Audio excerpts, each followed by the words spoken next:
AVM coaching centre Kotananduru మీ పిల్లల బంగారు భవిష్యత్తుకు భరోసా ఇచ్చే ఏకైక సంస్థ మన ఏవిఎం కోచింగ్ సెంటర్ కోటనందూరు. అతి త్వరలో న్యూ బ్యాచ్లు TET plus DSC, EAMCET, POLYCET, APRJC, Sainik, Navodaya. AVM coaching centre Kotananduru.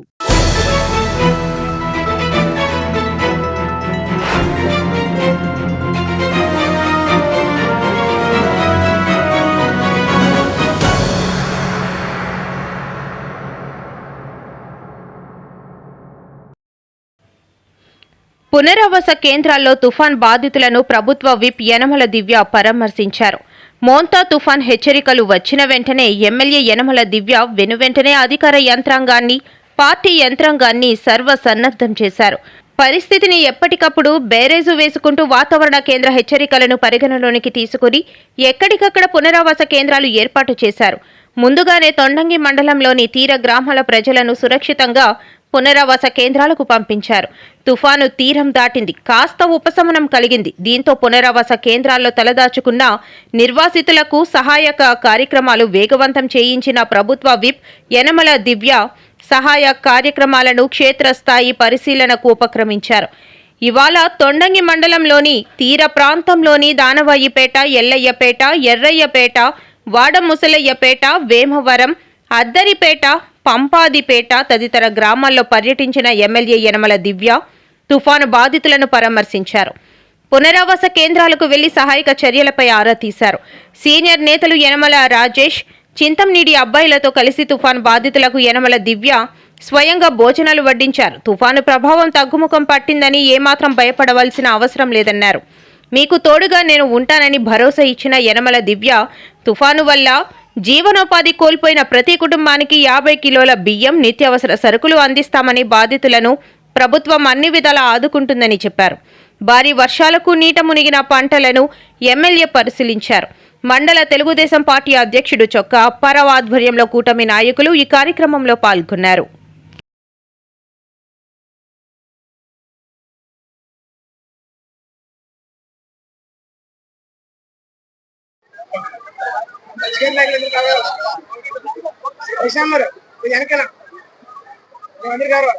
అందరికీ నమస్కారం.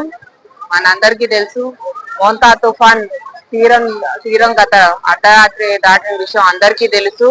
ఈ మోంతా తుఫాన్ తర్వాత ఈ మన తుని కాన్స్టిట్యున్సీలో ఈ తుఫాన్ వల్ల ప్రభావం ఎలా పడిందో ఇవాళ మనం ఈ తీరం దాటిన తర్వాత తెలుసుకోవడానికి ఇవాళ దానవాయిపేట నుంచి అద్దారిపేట వరకు రావడం జరిగింది. ప్రతి గ్రామంలో కూడా ఎక్కడ ఆగి దానవాయిపేట, ఎర్రైపేట, ఎల్లైపేట, అలాగే వేమవరం, ఇప్పుడు అద్దారిపేట, ఇవి 5 గ్రామాలు కూడా వరుసగా కవర్ చేసుకుంటూ వచ్చాం. ఈ 5 ప్రాంతాలు కూడా తీరానికి దగ్గరగా ఉంటాయి.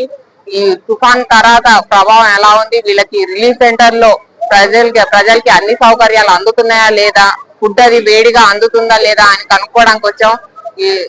ఇక్కడ నుంచి ప్రజల నుంచి వచ్చే రివ్యూ ఏంటంటే ఫుడ్ అంతా చాలా బాగుంది, ఏర్పాట్లు వాళ్ళ కూటమి ప్రభుత్వం వచ్చాక ఏర్పాట్లు కూడా గతంలో కూడా తుఫాన్లు ఎన్నో వచ్చాయి, కానీ ఇవాళ ఈ కూటమి ప్రభుత్వం వల్ల మాకు ఏర్పాట్లు కూడా అన్ని చాలా చక్కగా జరిగాయి. పసిపిల్లలకి పాలు అందించడం గానీ, అలాగే రిలీఫ్ సెంటర్ లో ప్రాపర్ కేర్ తీసుకోవడం గానీ, అలాగే ఫుడ్ కూడా వేడివేడిగా ఫుడ్ 3 పూట్ల వేడివేడిగా ఫుడ్ అందించడం, టైంకి వస్తుంది ఫుడ్ అని ప్రజలు కూడా అందరూ హర్షం వ్యక్తం చేస్తున్నారు ఇవాళ.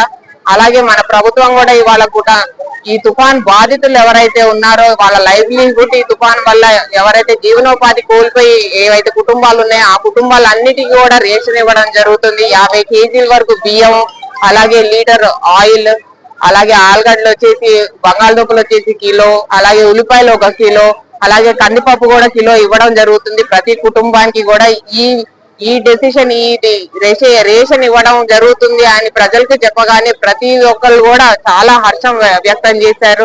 ఇవాళ వాళ్ళ నుంచి ప్రజల నుంచి వచ్చే స్పందన ఇవాళ కూటమి ప్రభుత్వం ఉన్నందువల్ల మేము చాలా మనోధైర్యంతో ఉన్నాము. ఏ తుఫాన్ వచ్చినా మేము ఎదుర్కోవడానికి సిద్ధంగా ఉన్నాము. మా కూటమి ప్రభుత్వం మాకు ఎప్పుడు అండగా ఉంటుందన్న భావన ఇవాళ ప్రజల్లో మనకి స్పష్టంగా కనపడుతుంది. జై హింద్, జై తెలుగుదేశం, జై కూటమి.